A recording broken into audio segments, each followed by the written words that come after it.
with JT and Lowe. Conversations with JT and Lowe. You never know which way to redirect. Classic Conversations with JT and Lowe. You never know which way to redirect is gonna go. Classic Conversations with JT and Lowe.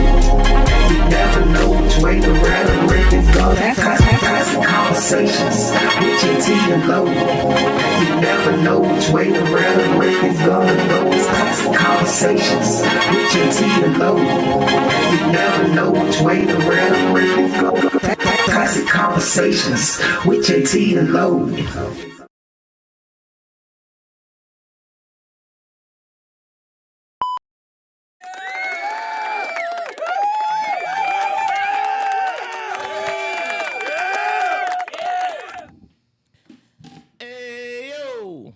As my man JT would say, man, this is Classic Conversation with JT and Lowe and Ask a Cop. And as you can see, so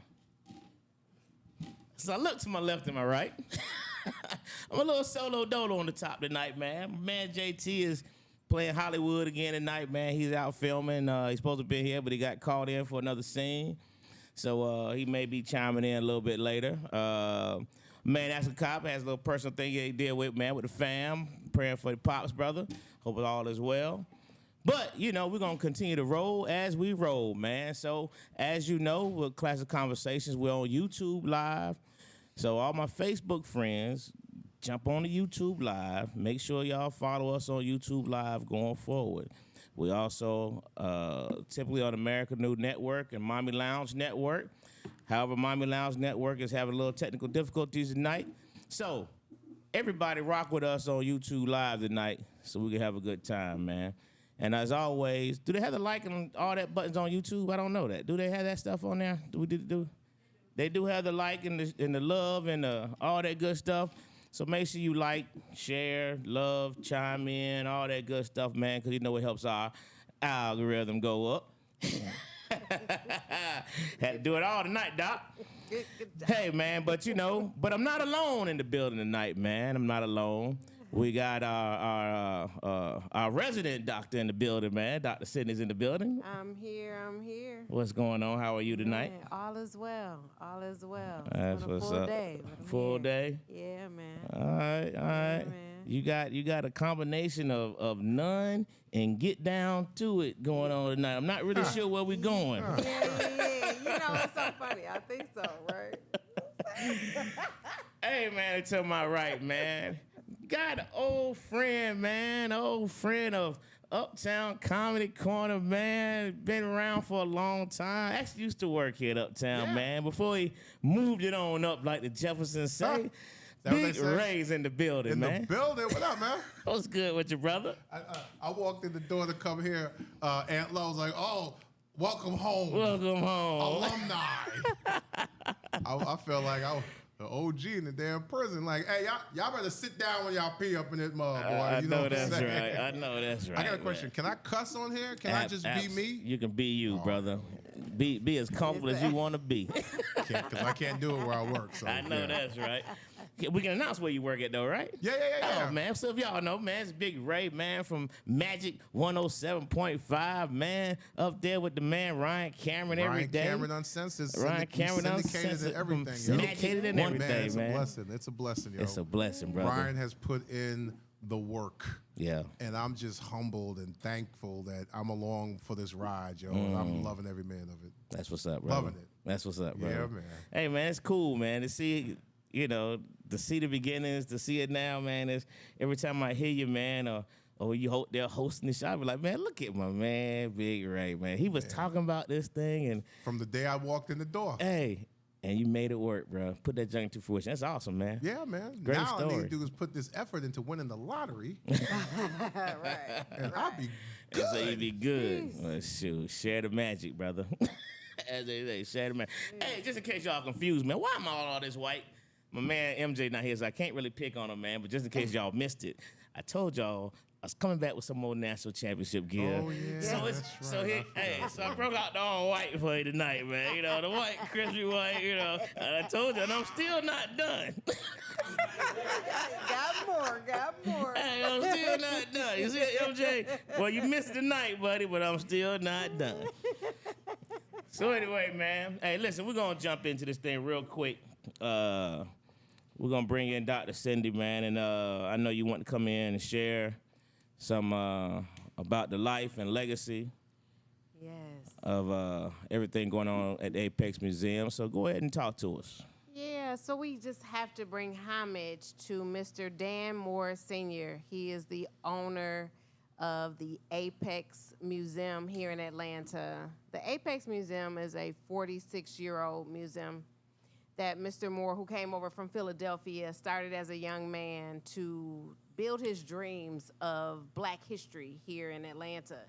And it's on Auburn Avenue, has been, and had no history been created from a museum perspective when he came, with it being right by Martin Luther King and all of the other accolades in the area. And boy, he built it up. So it's a slave museum. If you have never been, it's open to the public. You guys got to go visit it. But we did lose him. He did pass away, 89 years old. His funeral was last weekend. It was absolutely amazing. It was a homegoing. And I had never seen where they have the ancestors come in for the funeral with the drums and the gear and it was just amazing. And that was my friend. That was my friend. I say now, and I can boldly say, he's probably the smartest man I ever met in my life. Wow. I've literally sat with him for hours and just learned history that a textbook could never give me. And being our age and knowing so much of what I've learned generally, I would be remiss to say that I'm going to miss him. He's a guy who gave my vision an option. Okay. I was inducted into the Women of History Wall in that museum, so I'm there, and his family like, keep doing, keep shining, and I'm like, man, I'm here for y'all at this point. You know what I mean? Like, I'm good on that. I'm there. I'll be there. My books are in the bookstore at the museum. All of that is good, but yeah, I'm going to miss him. And just to see the dignitaries, he probably got 10, 15 proclamations that day. Wow. From people all over the state, sheriffs and senators and all kind of people came in. Like, he blessed this city with his amazing journey to let us know about where we came from. And it was nothing short of amazing. Loved it, loved it, loved it. So just from a historical standpoint, can you tell us that, what led him to even do that museum? Because you have all the... So he was like a movie director, documentarian. Okay. He did a lot of stuff from Philadelphia when he moved here in his early, late 30s, just understanding that it was important for him to let us as people know our lineage. Like, it was his thing.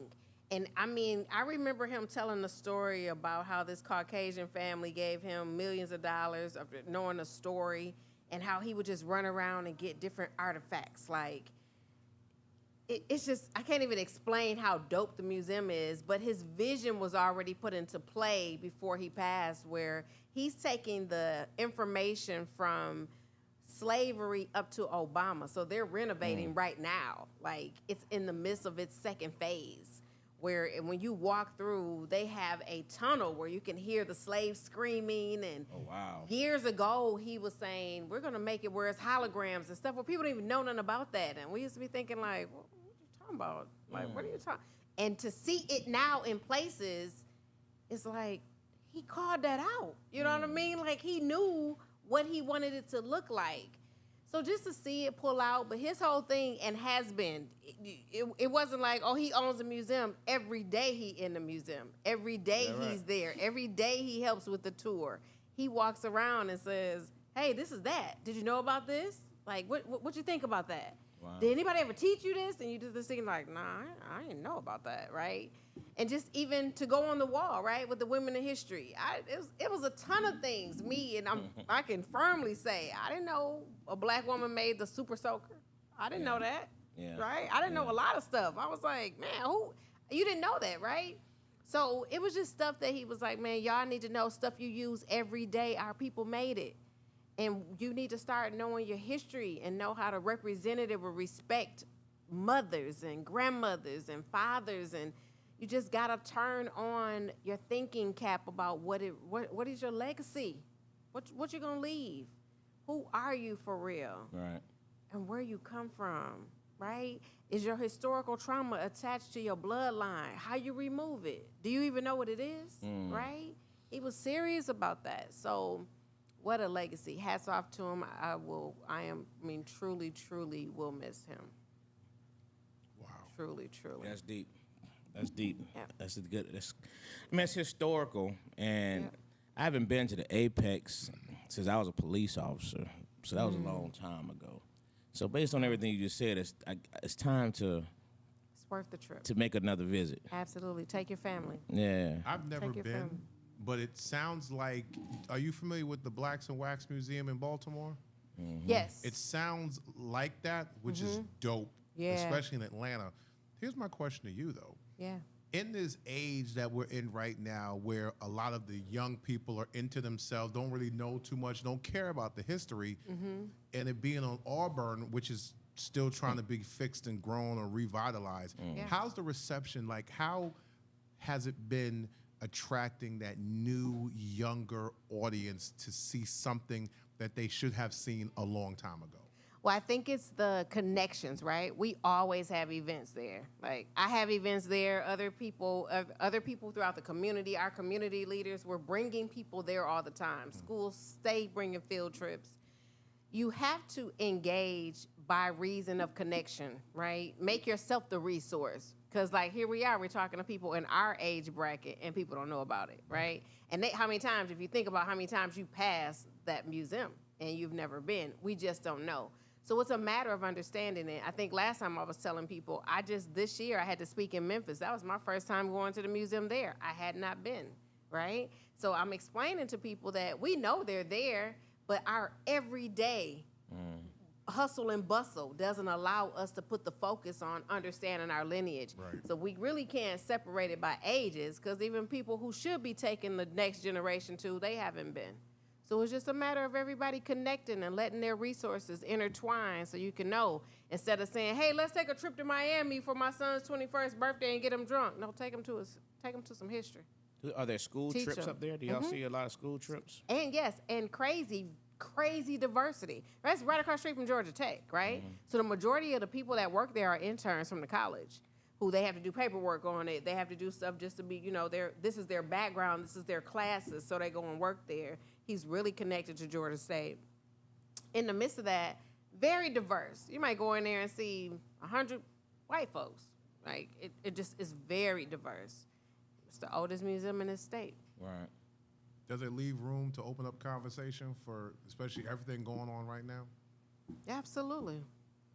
I don't know that, like I said, he's remodeling phase 2 so that he can take it all the way to Obama, right? The history he has in it is slaves. You walk in, he's got a whole makeshift ship with slaves hanging out the ship with shackles on them and all of that. But the cotton on the wall, or one of the things that intrigued me is I didn't know the slaves were purchased at their birth height and weight based on what they'll be able to do when they become an adult. I didn't know that uncles and aunties, that uncle, he real thick, okay, sleep with him. Recreate another one of him from y'all bloodline. We need this work done.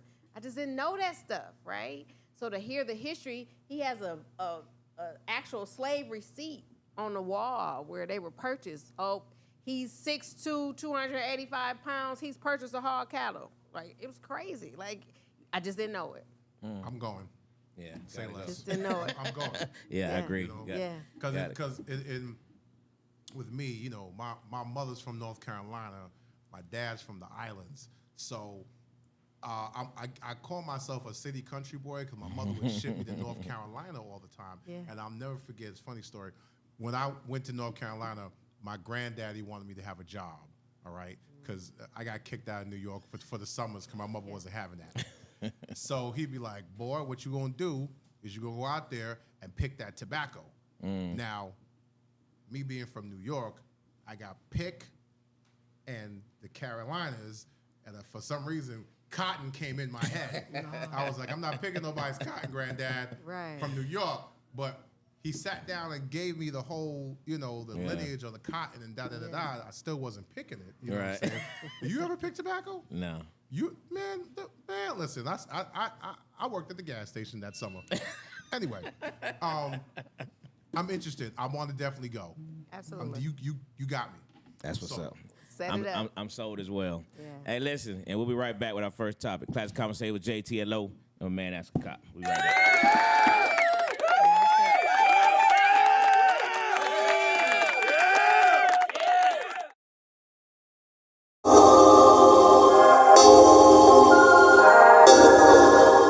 Now, when you say the parents, you mean the parents of the students that were just there, or the kids that was just there? I'm saying students, but I'm saying the parents of the kids that were actually involved in the fight. right. Right? You have to know your kid. You got to know what your kid's capable of. And if they're sniggling and giggling in the back seat, what's up? What's going on? Ask the proper questions. This is just my belief that if they posted that type of threat, they wasn't sniggling. They wasn't riding with their parents for 6 months. Yeah, those are Putin's. They wouldn't ride with their They parents. wouldn't call with their partners. Some of them were. Some of them got dropped off, but Yeah, there's such a lack of accountability. Correct. And I never could understand the number of kids, because we're not talking about 17, 18-year-old kids, only. It's 14, We 15 talking years. about 13, 14, we talking about some young kid. The kid that got shot was only 15 years old and was involved in the shooting just a week or so ago.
Hey, yo.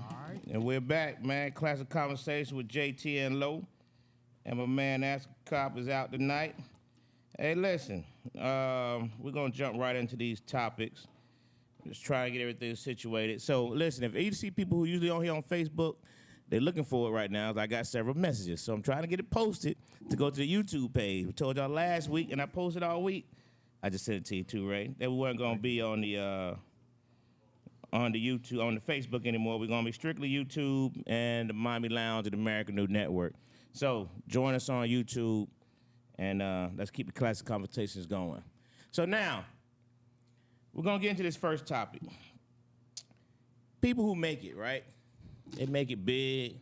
They're doing their thing, successful, whether it be entertainment, athletics, whatever, especially when you get to that certain financial status. Is there an obligation to give back to their community, and why? Obligation? Should they feel an obligation? Should they feel a need to give back to the community they came from? So I think that's preferential treatment. I think that's individually based. Okay. Yes, I would agree.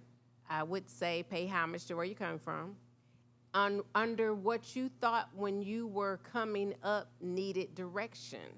If now you can financially give it, remember where you came from when you were that kid in that community and you always looked out for the support that you didn't get, be that support again. So if you were at the Boys and Girls Club and you remember one day, remember we was little and school was out and they gave us them brown paper bag sacks with that sandwich with that small little juice, do whatever you do, just go back. Humble yourself a bit, I would say. But obligated, nope. Preferential, yes. I Okay. would think that they should. Absolutely. What you think, Ray? I think it's an obligation.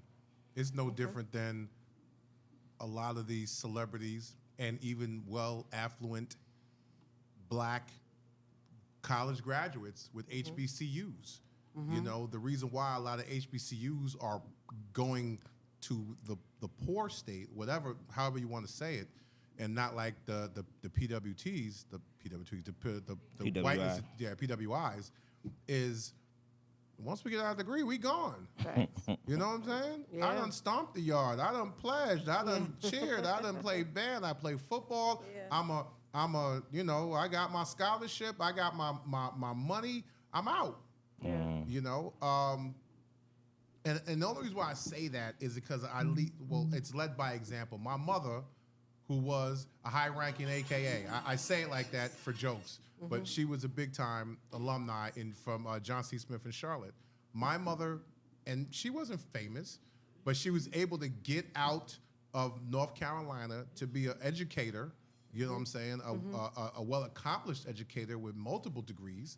And was able to come back and give back to her community, give back to her school, come back to St. Paul's, North Carolina, give back to that community center, help with this, help with that, resources. It may not be money, but it may be the connections and the resources that you have that's available, that's worth more than money sometimes. Yeah.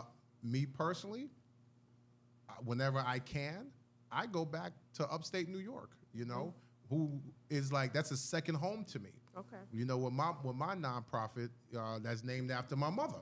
Oh, wow. So, you know, Wow. I'm trying to, you know, I'm not rich. Hey, there be times Georgia Power look at me like, bro, What's you happening? got us? Do I What got do you? you do? You know. But, you know, when you at that point that you can, you're obligated because, in all honesty, it was, for lack of a better word, it was the hood that held you down. Okay. It was them OGs at the corner that gave you that knowledge. It was that girl from the club that always took care of you. You know, she made sure you ate.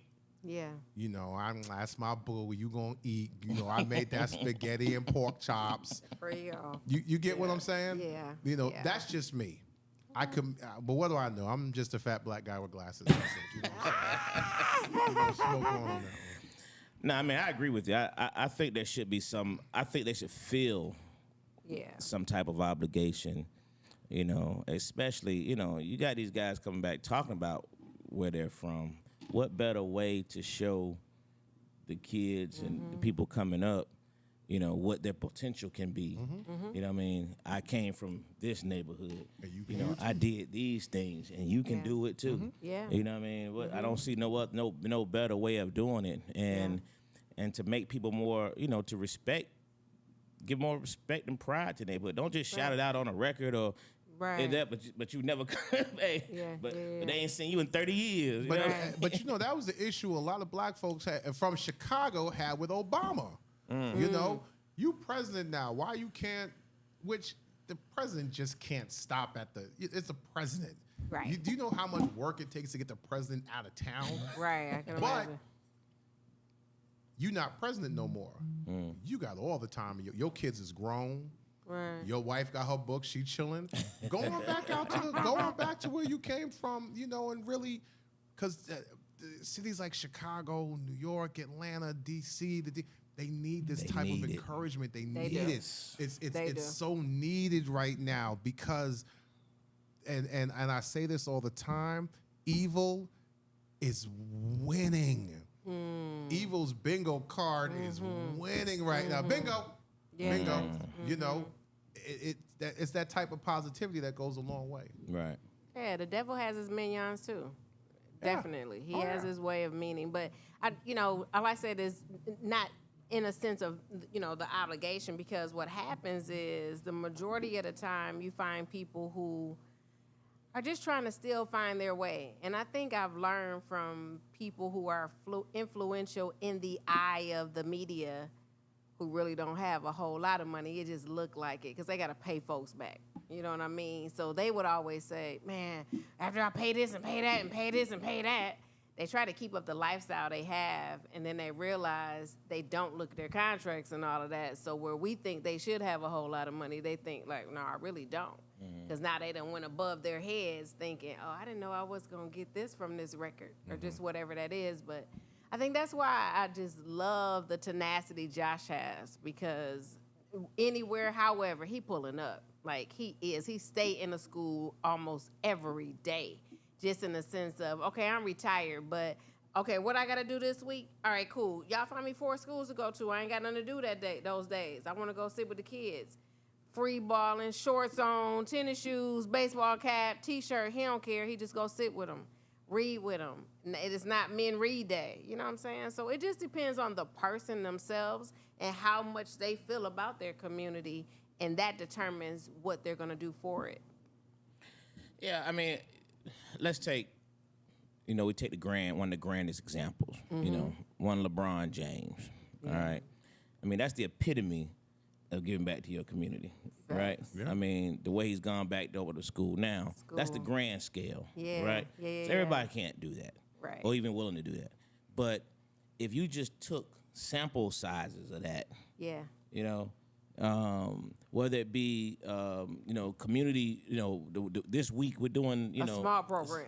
Program. Yeah. Or this week we're going to do this at the gym. Or this week, I mean, we talked about this a while back, like, and she was referencing Josh Powell, former NBA player, NBA Laker champion. But you take, like, if you go to the parks of City of Atlanta right now, how many real basketball goals can you find? Right. You know what I mean? Right. How many of them can you find with actual nets? Right. Right. And how comfortable would you be even being at, what I mean? Yeah. I'm saying, but think about all the money and all the players and all, there's so many ways I think that they could give back. Right. That could help these communities and help these kids and give them something to strive for beyond, what's out there on the streets. Facts. You know what I mean? And I commend Denzel Washington because he always does the boys club commercials because he said this is where I came from. Right. But every community should have that. It's just so much money that's out there. And I ain't just talking about the athletes. I'm talking about the entertainers. I'm talking about just every so many entrepreneurs. Yeah. Entrepreneurs. You've got so many entrepreneurs who have made the money off their community, and once they've made it, they don't go back to the community. Which I put party promoters in that same boat. You have made money on free before 12, after a certain time, and we got this person coming, so we gonna inflate. New Year's, we pay him $300. What have you done for the community that is come to your events and parties all the time? I say that to all these big time promoters. Yeah. I'm the first person when I start doing, when I was in New York and I was doing turkey drives and everything like that and toy drives. I did a toy drive where I raised 9,630 toys, all right, for the station that I was with, 96.3. I held every club owner, every party promoter to the fire because you guys are not going to charge us money at the door. Yeah. And y'all have a good Christmas, but these kids don't. Right. I get what you want to do, but understand it's a bigger picture. Yeah. I feel that was the same way now, especially in a market like Atlanta. Right.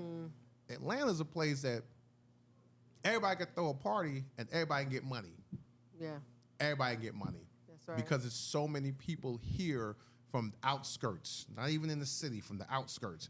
And then there's so many moving trucks coming in, dropping people off. There's so many buses and trains coming in, dropping people off. The city grows every day. Yeah. You know, it grows this way and this way from all the buildings. So you mean to tell me, with all that money you make it, you know, just like they say in what's the movie? I can't think. There's all that can you slang in the hood, ain't nobody got no money for petrol.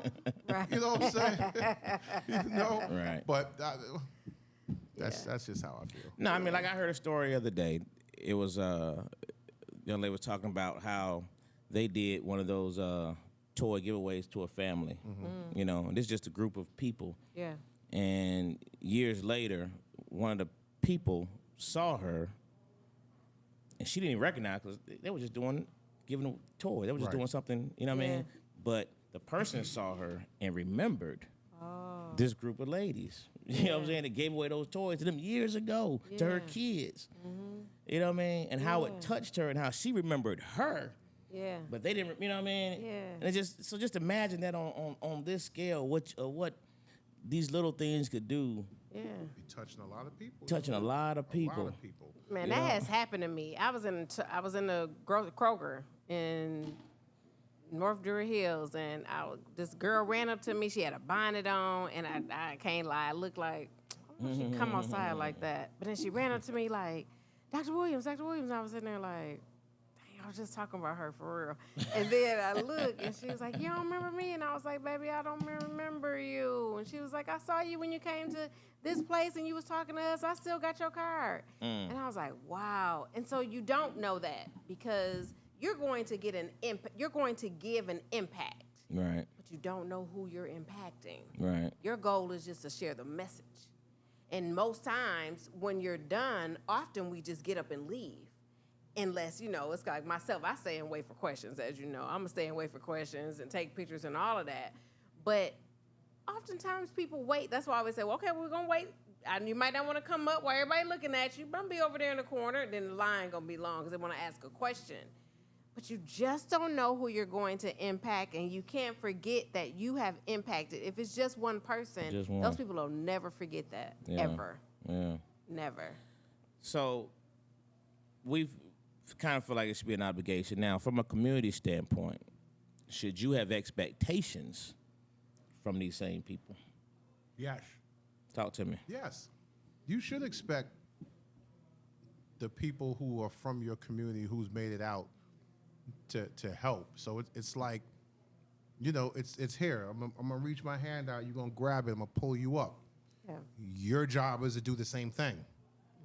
Okay, now your job is to do the same thing. It's all about bringing up the people who need it. Now, I can understand where people who try to help feel like they've been taken advantage of, because there are people out there that will take advantage of a situation. Okay. You know, they will take your kindness for weakness. Yeah. They will over ask. Good way of putting it. Yeah. Yeah. Y'all didn't hear me in the back. Yeah. You know.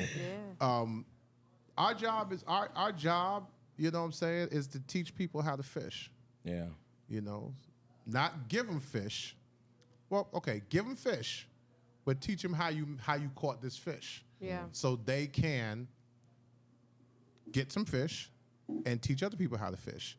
You know, and I think that's the reason why a lot of these communities that used to be something, you know, oh, I remember back in the days when this used to be blah, blah, blah, and we all came together. And then, case in point, you ever seen the movie Lackawanna Blues? Yeah. And remember the house and the whole community and the neighborhood, how it was thrived. But as the movie went on, things were closing down. Yeah. Things are shutting down. The house ain't because nobody brought the community back up. Nobody had the foresight to say we have to do something to maintain this community, because this community is also a stream of income for us. Right. So Yeah. we don't have to go to the Lenox Mall. Right.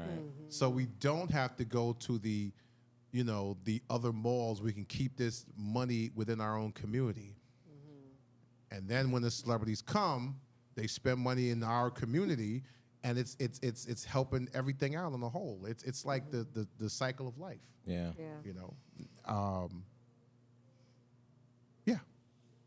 I like that. I think I lost myself, but y'all understand. Nah, we I got think it clearly. people start looking at what influential, financially stable people could do based on what they see that they do have. Like, Okay. people be like, why is homeless people and such got a Bentley? And you got to understand that these people have wanted this financial stability just as long as anyone else wants it, and they're going to pour into self first.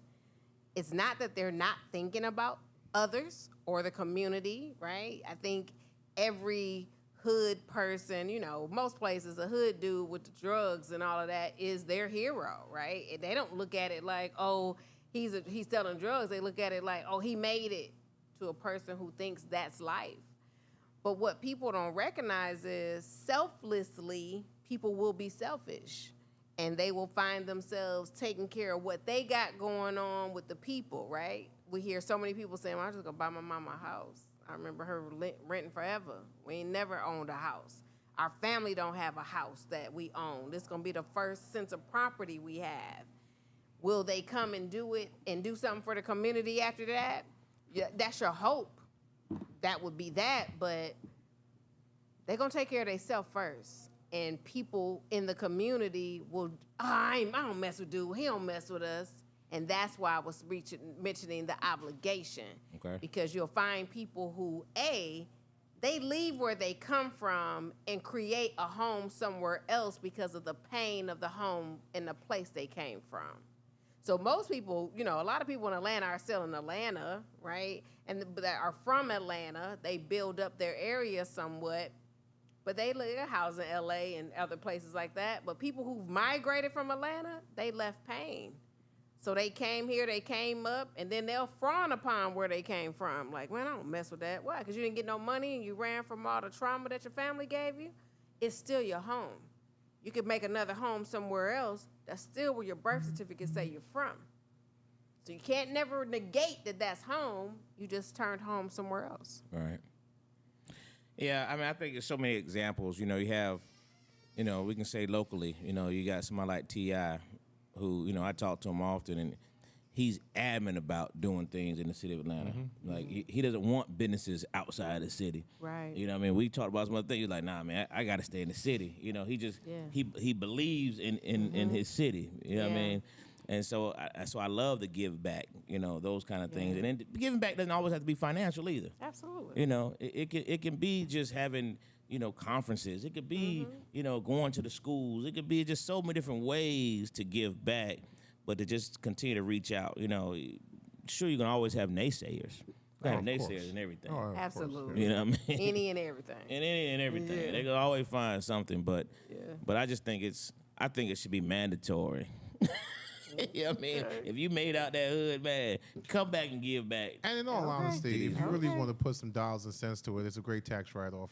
And it's a great tax Yeah, write-off. great tax write-off. If you really want to put dollars and cents to it, if you really want to make it make sense. That's yeah. right. That's right. No doubt about it. Thanks.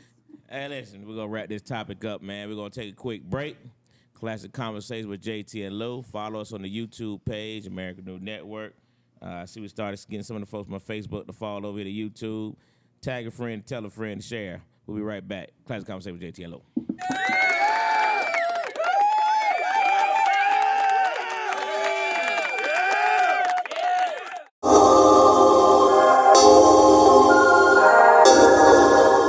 And I think we are feared, but for different reasons.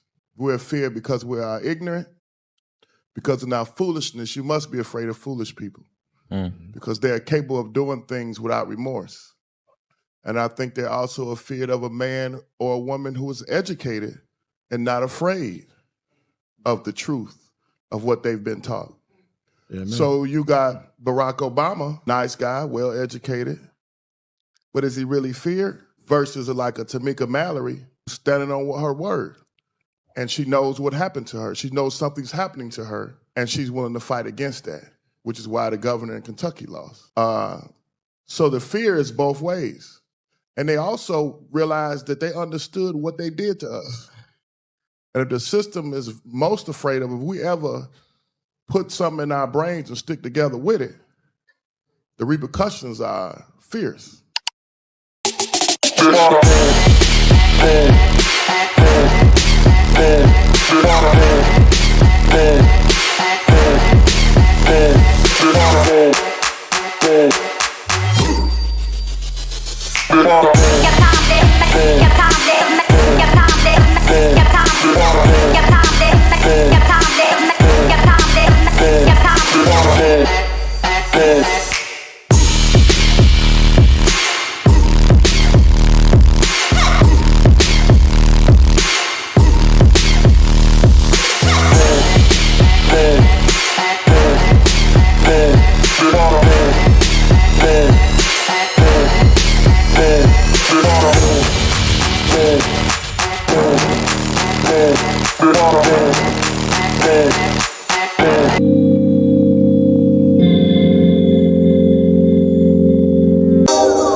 Hey, yo, we back, man. We back. Classic Conversation with JT and Low. And my man, Ask Cop, not here tonight. It looks like JT not here tonight either. Hey, man, but we're going to keep rocking on, man. Got a man, Big Ray, in the building. Yep. And, of course, we got Dr. Cindy's in the building. So, let's jump to this next topic. You know, Ray, this is something you can hit on real good, man. You know, together for a common cause. You know, we've had superstar musicians do some amazing things in the past. We Are the World and All in the Same Gang. And, you know, the list goes on and on. Self-destruction. We want to kind of figure out, has our community mirrored the music industry? And will we ever be able to get back to those kind of joint efforts? Can something like that happen again? Can people actually come together, or is it literally, like she said earlier, everybody's so individual? You know, it's funny. I just had a conversation about, you know, because I just watched a documentary on We Are the World. Yeah, I was watching that too. And to get all those artists of that caliber in one room was amazing at that. But there was a common cause. There was hunger in Africa, you know. I think when it's something, like, in all honesty, the last time us as a people, black, white, whatever, was unified was 9/11. Not even during COVID was we unified. We were separated, but 9/11. Why? Because our homeland was attacked. Our sons and daughters went to active war. Right. There was a face on the enemy. You know. Yeah. The Patriots was winning football games. The Patriots ain't won a football. You know what I'm saying? Like, really? It was all like that. You know, okay, Patriots going to win. We got to let the Patriots win. Patriot, 9/11, come on. It's only right. It's only right. Right, it's only right. But I don't think as far as hip hop artists or rappers getting together and doing that, it's a long stretch. Like if somebody can convince everybody to get in one room and do something like that, that's huge. Huge. But there's no reason for them to do it. We're all in the same gang, was tackling gang violence in the 90s where there wasn't social media. Self-destruction, late 80s, early 90s, no social media, no ego, no nothing. Right. You know? But now, with the age of social media, I can get together with my Young Money crew, my whole Young Money crew. We're going to do this song. My whole Bad Boy crew, we're going to do this song. My whole, whatever. We're going to do this because we're going to do it for ourselves. Right. Yeah. Which I would love for a compilation of all of the Sexy Reds and all the other rappers, who people have a negative look on. Okay. To get together and be like, listen, yes, I do that. Don't judge me. You're judging me. Okay. I feel it. I feel it. But if they could get together and do that, that would be huge. Yeah. But also on the other aspect, they don't want it to happen. Oh, These record companies don't want it to happen. These booking agencies don't want it to happen because that's not going to sell tickets. That's not going to sell records. That's not going to sell downloads. Keep up with the Pound Town. Keep up with the pound. Wow. That sold records. wow. That sold units. Go ahead, Drake. Do what you do. It's selling units. Right. I can't be mad at it. It is what it is. It's a different age right now. Now, if everybody did separate songs, okay, but somebody put all these songs on the compilation, Keep the Peace in the Hood compilation, or Stop the Guns, or or Educate the Youth in a compilation, that could happen. Yeah. But who really does compilations anymore? Like even movies don't do albums. Remember how movie be like, they'll be on the Set It Off soundtrack. You know what I'm saying? There's no more soundtracks. Not to that point. Yeah, you're right. No, I never thought about that, but you're Stop right. judging me. Color Purple had a soundtrack. It's dope too. Who? Color Purple. Yeah, It's dope too. yeah. I'm mad that movie didn't do what it was supposed to do. Okay. But I'm also mad at them for not taking it to urban radio. They didn't take it to radio. Wow. And I don't care what you say. Radio is still a powerful tool Absolutely. in America. Yeah. I don't care what you say. I don't Yeah, care. yeah. Because I even when I'm driving home on odd nights, I listen to talk radio.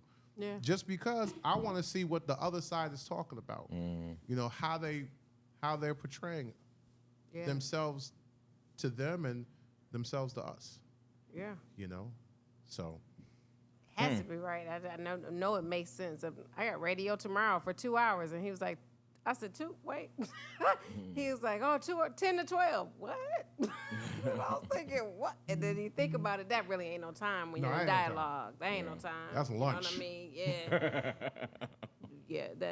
It's powerful. But I think the genre of, first of all, music that we came up on is over. It's no love-making music. It's no real music about what your life started and how you gonna get there, right? I think people, if you ask people to break down Olivia by the Whispers, they don't really know what that song was about. When you ask them, first of all, a lot of people don't even know the Whispers, and a lot of people don't know what that is, but it was young women who really changed their lives around from that song. That you thinking like, oh, he telling you to stop, don't be a prostitute, and don't have a pimp. You know what I mean? And on your way to your grandmama's house, when your mama let you walk them 3 blocks, that's when they catch you, right? It's like people don't really know the whole real breakdown of what music did for us back then and how it taught us. So now, the majority of the music, they're talking about popping pills and killing, and it's like, wait a minute. But with that being, that's the generation that it is today. When you and I were young, like, okay, I used to be down with a group called Black Watch. Okay. Black Watch derived from X-Clan. Okay. I was down with that whole Black Watch movement. Mm-hmm. We were fighting the power. Yeah. There's nothing to fight for. Yeah. We've got our chains. Some of us got our 40 acres and a mule back. Some of us got 4 acres, a mule, an Escalade, and a smart car. And for and the blueprint for that type of music is no longer put out there no more. And it, Right. and I had to learn the hard way from doing radio and trying to be the old Ray. Come on, hip hop back in my days, yo. We talked about this, and let me tell you, and y'all don't know nothing about.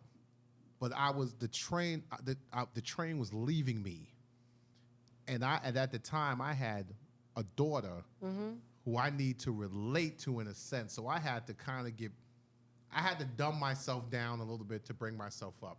And I tell this to people especially when you have kids, and like all my kids is grown, Right.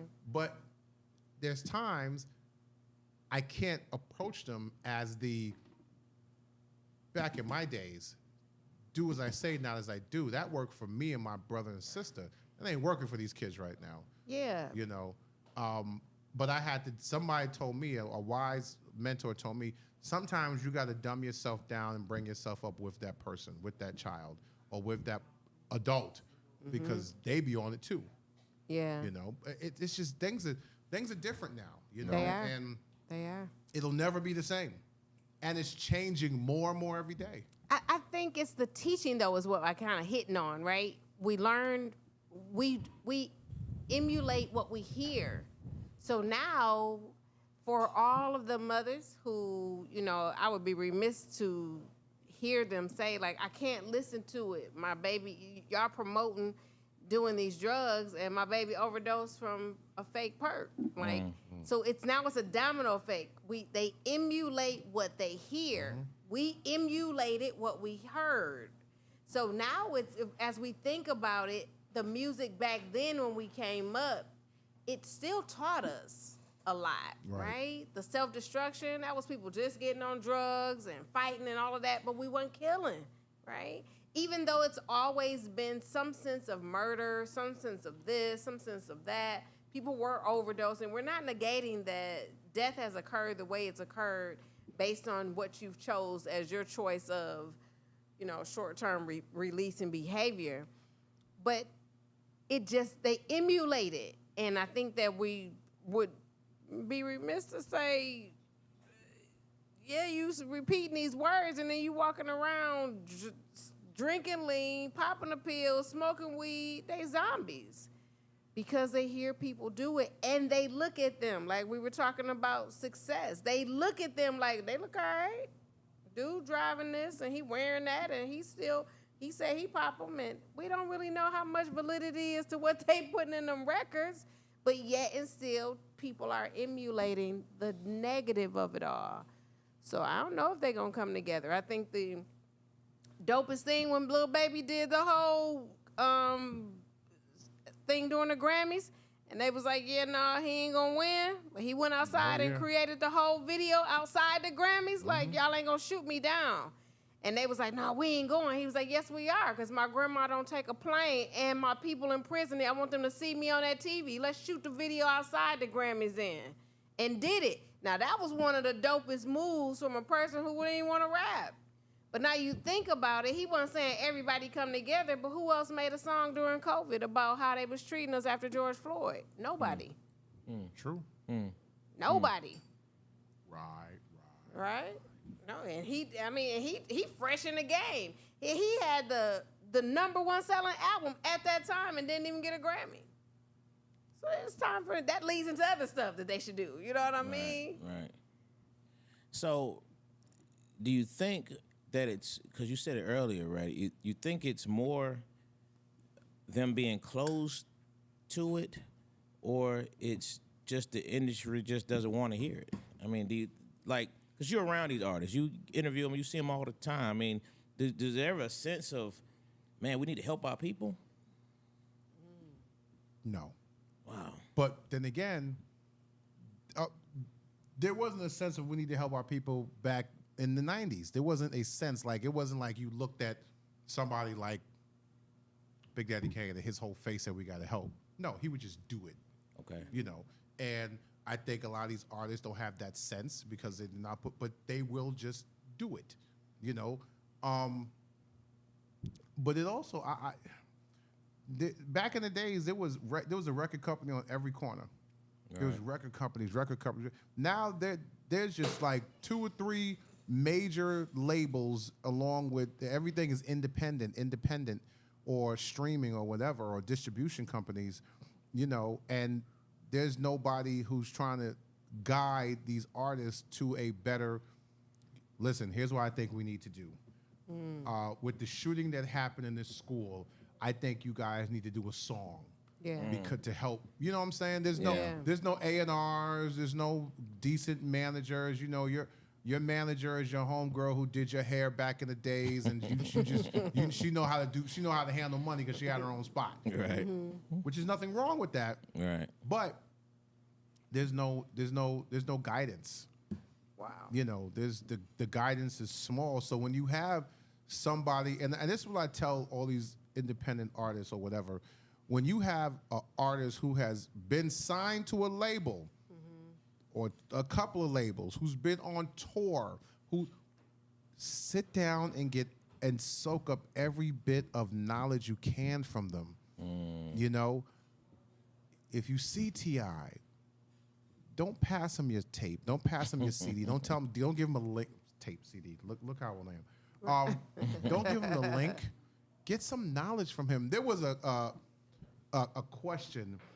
It's like, would you have dinner with Jay-Z or take the $10,000 or $10,000, whichever how much it was? And a lot of people was going to take the money, but the knowledge that Jay-Z will give you outweighs a lot of that. You can make more with the knowledge and the jewels that he's dropping.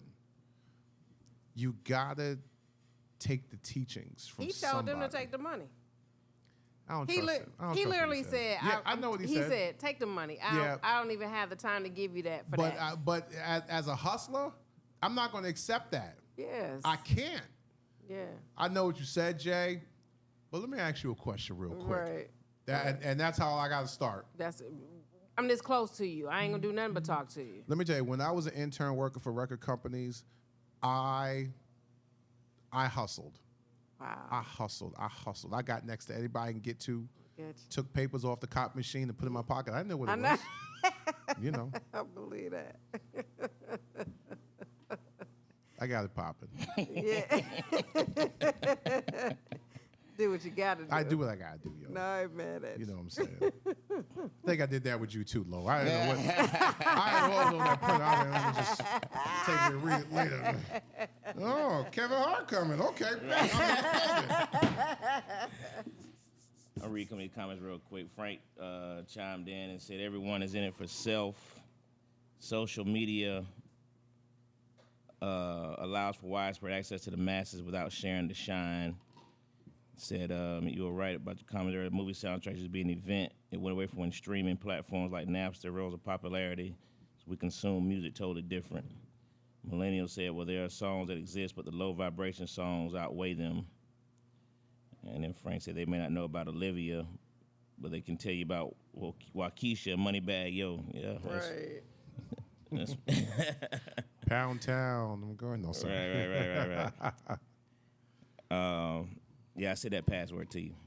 But yeah, so I it's unfortunate that that's the case. But I guess you don't have your KRS Ones anymore. You know what I mean? Who are just. I mean, we have them, and he puts music out, but who listens to it? Right. Our age group, Right. you know. Well, I'm saying, but is there a current, like somebody in this current genre? Oh, that I mean, I know this was one guy that's pretty dope. It's kind of conscious. why am I forgetting? Why am I Kendrick Lamar. Yeah, Yeah. Kendrick is dope. Yeah, Yeah, he's dope. super dope. He's Yeah, dope. he's dope. High vibrations. You know what I'm Very. saying?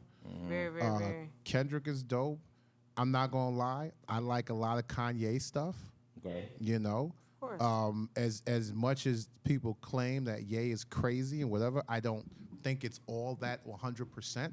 I just think he's in a position right now that he could say what he wants to say, and you gotta deal with it.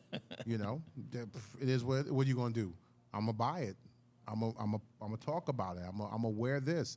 My wife is gonna have on this. This is what I want. Right. You know, in my mate. This is what I want in my music. So you said that the industry doesn't want it, but let me ask y'all this real quick: do you think because we're such cultural creatures, does our culture would they accept it if you had a T.I. and a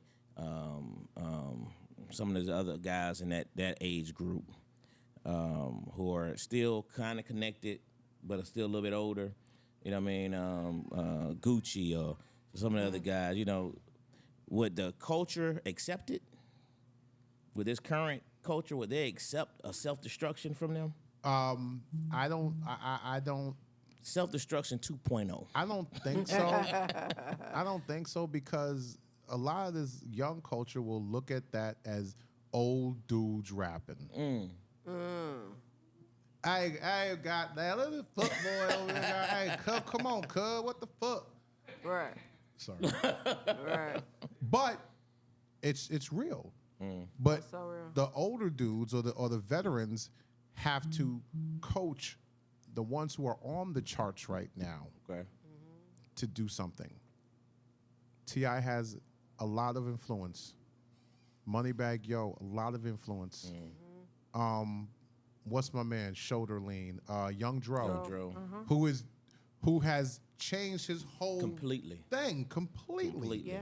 And I feel it's dope. It's not getting accepted because right. Change. Yeah. I love what Young Dro came by last year before last, something like that, and laid it on us, yo. And I was feeling it. But if he's not shoulder leaning, you know what I'm saying, or whatever, nobody wants to hear it. But I think it was a dope project. Yeah. And I encourage Dro to keep it moving, keep pushing the needle. Yeah. Yeah. You gotta push this needle to make some type of change. It's not gonna happen overnight. Facts.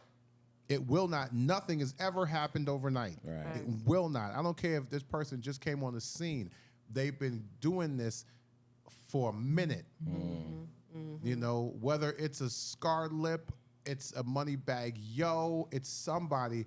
They've been grinding for a minute, Yeah. and it's time to push that needle. Yeah. And push that with needle. artists like Young Dro and T.I. and everybody, they are the influencers That's of right. music, of the industry, Yeah. and especially in the South. Especially in the Oh, South. yeah, especially. I agree with that. Yeah. I pay homage to the South. Yeah. Yes, I'm from New York. Yes, I understand. I know there's you from New York, and it. But when Andre 3000 said the South got something to say, he was not bullshit. He wasn't. Yeah. You know. I agree. By far. And if you have not listened to New Blue Sun yet, boy, you missing something. you will toot toot toot your way home. Yo. You Well, I gotta jump on it because I have it, but I'm gonna jump on it now tonight just because you said it. Hey, and we'll be right back. Classic Conversation with JTLO.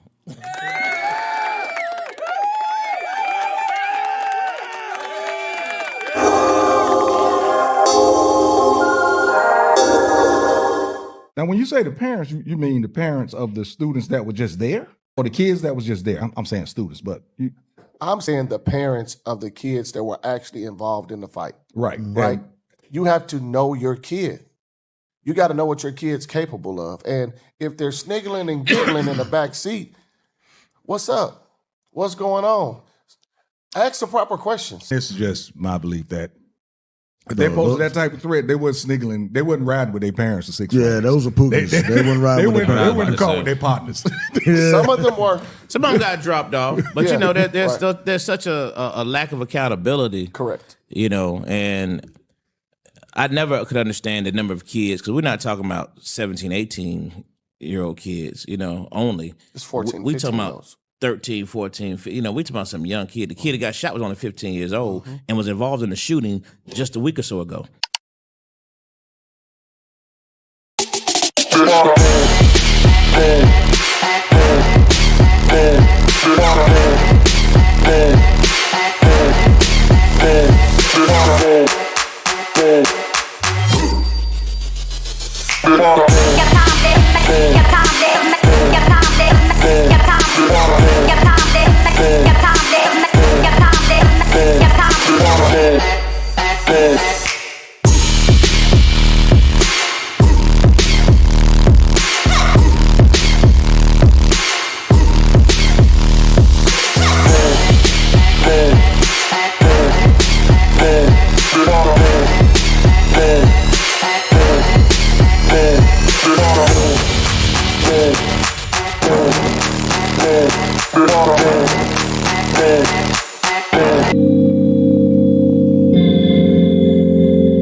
I'm gonna flip it. Hey yo. And what was it? What was it again? I forgot what I even said. I just came up with it last minute. What'd I say? Tag a friend. Tag a friend. Tell a friend to tag a friend. There it is. I gotta remember that one. Tell a friend to tag a friend, man. Make sure, I know, right? Y'all make sure y'all tell a friend, tag a friend, man. Let them know we on YouTube live. I know everybody been spoiled by the Facebook live. We're gonna have to migrate y'all over. We know it's gonna be a process, but we're gonna get everybody over here to jump on board. Man, JT chimed in, said great conversation. Said speaking of Kevin Hart, he's working the scene with him tonight. Who brought up Kevin Hart, JT? I don't remember. Me. Oh, okay. Yeah, give him the QR code, JT. Sure, and everybody there. That's right. Millennial said, Yandro, T.I. said they grew up. They see the art form for what it is, what it was really intended for. Rap is still in such an infancy phase. It is still easily swayed by any trend. Yeah. That's true. And they create most of the trends, you know. So, man, they knew that worth. It'd be a whole nother. Them all, yeah. Hey, but we got a Yeah. whole nother conversation on the folk really understood their worth. Great Right. day in the morning. That's a whole nother conversation. I gotta use that. I'm gonna give up cussing for Lent and say great day in the morning. Great day in the morning. Absolutely. Absolutely. Hey, before I jump into the top 5, I just got one quick question for you, Ray. This Diddy thing, man. The who? This P. Diddy thing, man. Is it? How real do you think it is? I'm gonna tell you something that I got taught a long time ago. Okay.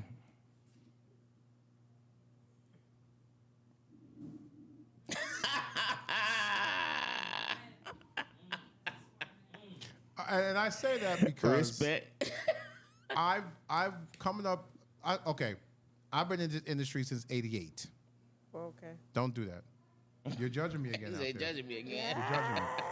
I've been in this game since '88. I've worked for multiple record companies, and Bad Boy was one of the companies I interned and worked for at the time. Oh, wow. They actually gave me my first check, my first physical check. Oh, wow. I wasn't there for a long time. I saw what was going on, and I didn't see anything negative on my aspect. But this is the industry. You just don't never know. Right. It's no different than Bill Cosby did what?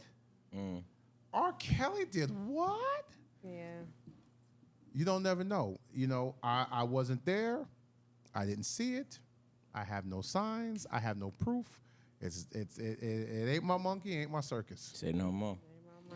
JT has asked a quick question. He said, "Do you think it could happen on the R&B side of things? Yes. The come together part." No.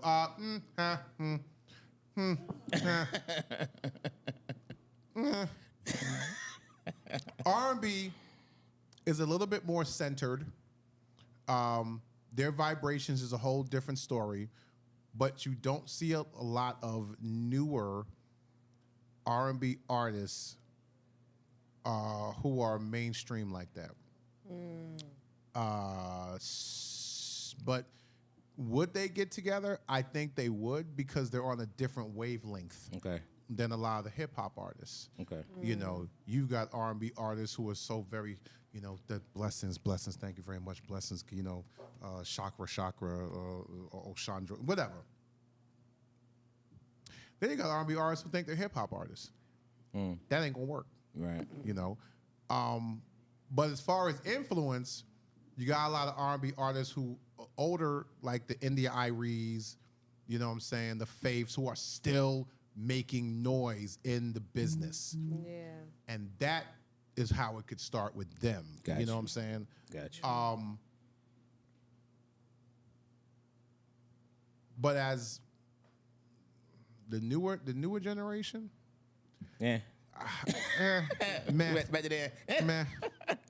All right, we're gonna jump to this top 5 real quick, Ray. We do a top 5 every Tuesday night, man. We switch it up, but you know, we in Women's History Month, not Black Women's History Month. So you can go anywhere with this topic that you feel comfortable with.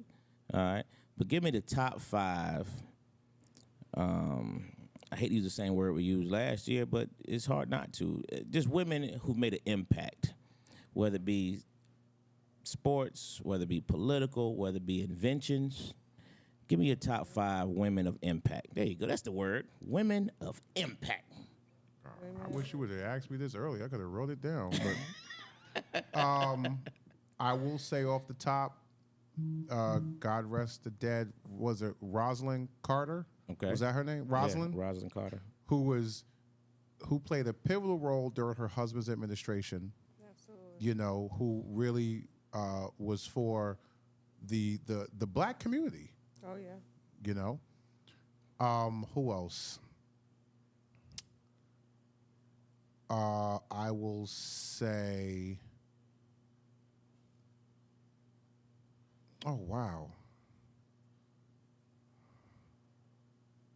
See, I wish you would have let me tell me so I wrote this down. You know? I understand. When we come back to you, because Dwayne ready over there. Go ahead, Dwayne. Okay. Number, I ain't gonna do no order. Ava DuVernay. Shonda Rhimes. Okay. Jackie Joyner Kersey. I seen that earlier today. She was very impactful. Man, I'm gonna hit you with somebody. Cheryl Swoops. Okay. I just seen something on her and it brought me all the way back. And last but not least, we'll do Issa Rae. Yeah, Black Girl Magic. There you go.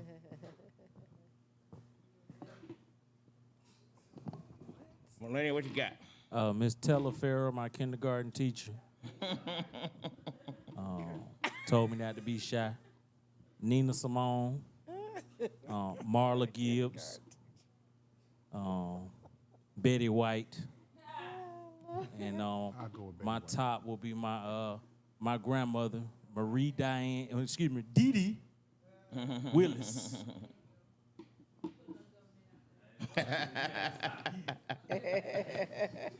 You know, since we're mentioning like that, then I have to obviously say my mother, Marion Dyer, who I named my nonprofit after, called Marion's Heart. My mother is the reason why I do what I do today, because she put the positive aspect of life into this little black boy from the Bronx who's adopted. You know, my mother adopted me. My parents adopted me. And she made sure myself and my siblings were able to do what we wanted to do in the Bronx. Travel, music, overseas, sleepaway camp, different activities, football, basketball, drum corps. I used to do drum and bugle corps back in the days. Wow. I competed in DCI, and I was with Santa Clara. No, not Santa Clara. I can't remember the corps name, but that gave me the opportunity. That was my first chance to travel throughout the United States with people who didn't look like me. Yeah. And made me feel like we were all one. My mother put that opportunity in me. Wow. So Marion Dyer. Okay.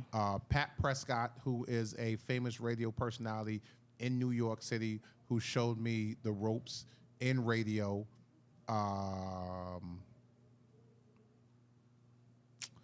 am I forgetting her name? She works for the White House. Maxine. Waters? Yes. Okay. Aunt Maxine. She is such a phenomenal woman. Ozzie Davis. No. His wife. Right. What was his wife's name? Ruby D. Ozzie and Ruby. Ruby Davis. Yeah. Who, as a kid, I was able to sit down and just listen to her. Yeah. I was a kid. I didn't know what to say, but she was such a sweet person. Yeah. Did I do 5 or was that 4? That's 5? Okay, good, because I'm forgetting. I'll be forgetting how I'll be tap out. Tap out. What you got, Doc? I would say, man, so Oprah Winfrey. Okay. Definitely my grandmother.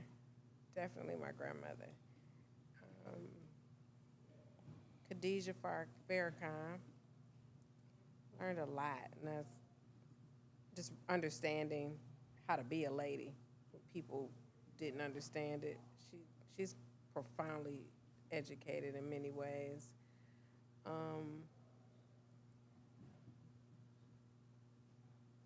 Melinda Gates. Being in the nonprofit world and understanding stuff, I learned a lot from researching that.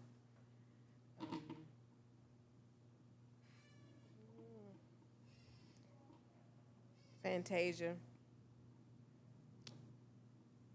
Remembering when she couldn't read and seeing her now, that's just profound to a whole nother level. And you know, then I got to just give myself some credit. I got like 3 awards this week. 3 awards. Congratulations. I got to give myself some credit. I put that work in, man. I put that work in. So just to understand that coming a long way, I didn't even think I said this on one of my speeches the other day that I didn't really do this for myself. But being an angel mom and turning my pain into purpose has really changed some things in my life, and I'm grateful to be a woman in history. Can I give an honorable mention? Go for it. Don't blast me for this. Wendy Williams. Okay. No, ain't nothing wrong with that. Ain't nothing. Wendy, love her or hate her, either or. Mm-hmm. Wendy has paved the way for women in radio. Mm-hmm. Okay, mm-hmm. But for radio, her way in radio, period. Yeah. And I pray for Wendy and her family and everything whatever she's going through right now. Yeah. But I'm huge Wendy Williams fan. I like and it. Wendy's one of the people, when I started doing morning radio in New York, there was a few shows that I emulated, and Wendy was one of them when I first started doing radio. No. You know, there was Big Boy out of L.A., Star and Buck Wild, Wendy Williams, Orlando and the Freak Show, and PK's Playhouse. Wow. And I put all that and try to make myself what it is. I'm my own man now, thank God. But, you know, those were the examples. Yeah. I like that. Love it. I like that. All right. I was waiting to see if JT gave me his.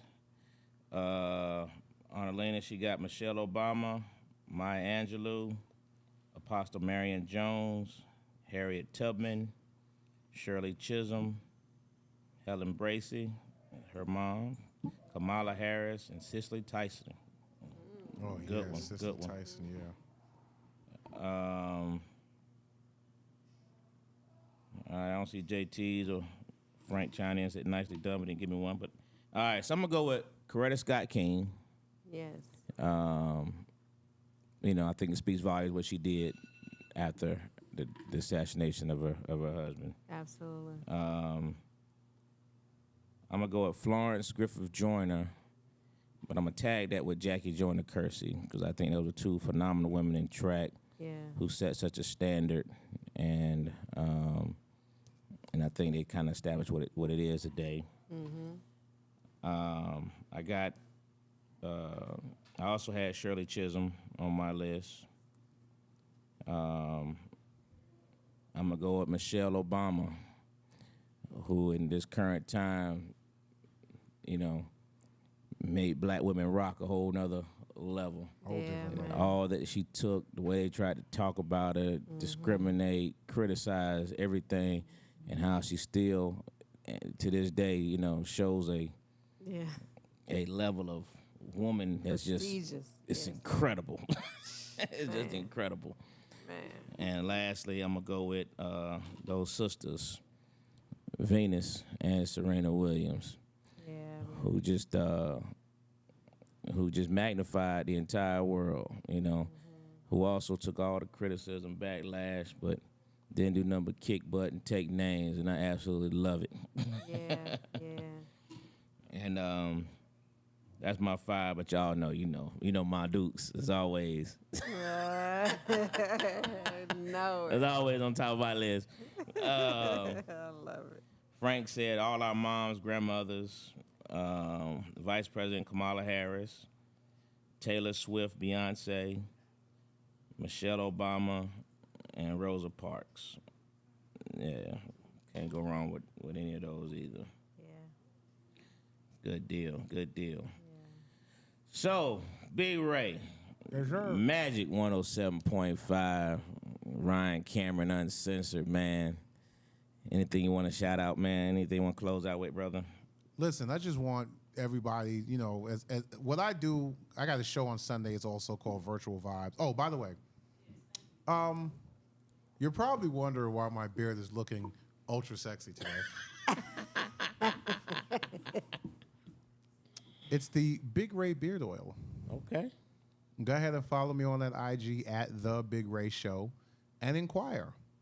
And I'll let you know what's in it and how much. But for right now, Big Ray Beard Oil. No, this is one of my ventures that I started working on just because I was tired of my beard. I felt like I had a Jerry curl on my beard every morning because there'd be oil stains on my pillowcase, you know what I'm saying? Yeah. And I'm like, this isn't working. This isn't working at all. So actually, my cousin and I came up with the ingredients, and we're rocking it out, yo. That's dope. You know what I'm saying? But in the meantime, get at me at The Big Ray Show, and don't forget Ryan Cameron Uncensored, 3 to 7, Monday through Friday on Magic 107.5, 97.5, the real sound of Atlanta. Dope. It's beautiful. Dot, what you got? So we're getting ready for Sunday. We're going to take this Classic Konversations live again. We're talking about freeing your broken heart. Just let it go when it's time to let it go. We'll really talk about, we're going to dive. I do have a special guest coming with me, Tyshawn Jackson. She's running for state judge for DeKalb County. profound story. Her mother was murdered by her domestic partner, and which is why she even went into the judicial system. So she and I, we're both NCNW's members. That's the National Coalition of Negro Women. And we had a meeting last night, and she was like, Doc, I want to be a part, how can we talk about it? I'm like, come on. We were talking about statistics and how people don't know how many women are abusing men these days. And people they hate to talk about it. But it's a factor, because, we can always talk about how the men abuse the women, but nobody wants to talk about that. So we're going to dive into it. She's here. She's going to come with us. She's dope. Of course, we have Josh Powell, and I'm going to take Classic Konversations to a different level on Sunday, 4 p.m., here right at Uptown Comedy Corner. There it is. All right. Frank said, man, how did he know I'm trying to keep my beard looking like Kenny Smith's? Gotcha, Frank. Gotcha.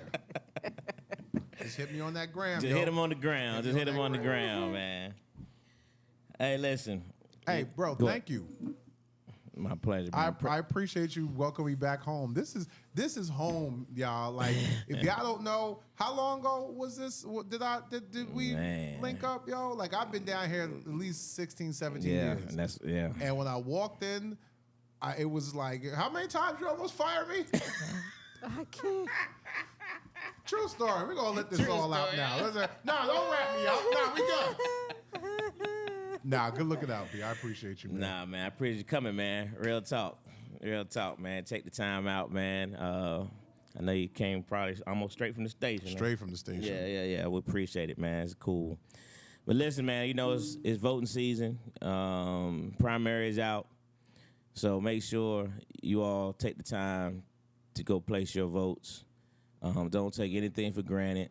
As I say every week, think globally, vote locally. Think globally, vote locally. Don't get caught up in the presidential BS. Worry about who your city council is. Worry about who's on your school board. Worry about who your mayor is. Those are the people you need to be concerned about, all right? This is the ones that impact your daily lives, the governor's race when it's come around again. All these things affect you. So these are things you need to focus on, all right? Think globally, vote locally. Great Classic Konversations, dope conversation. Appreciate everybody tending, man. Appreciate everybody joining us on YouTube. Remember, YouTube's going forward, American New Network, Mommy Lounge Network. Those are things we're going to be focused on in terms of the live platform. We're getting away from the Facebook platform. We're going straight YouTube live every week. So make sure we share the link. Make sure you start following us on that. And tell a friend, tag a friend. Is that the right order? Tell a friend, tag a friend. Tell a friend, tag a friend. This is Classic Conversation with JT and Low. My man, that's a cop, man. Prayers to your father, brother. Hope everything goes well. And we out. You dig?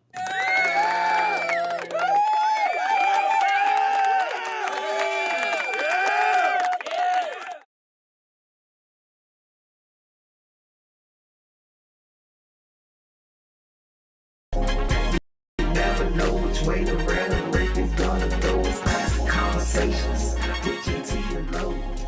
You never know which way the rhetoric is gonna. Classic Conversations with JT and Low. You never know which way the rhetoric is gonna go. It's Classic Conversations with JT and Low. You never know which way the rhetoric is gonna go.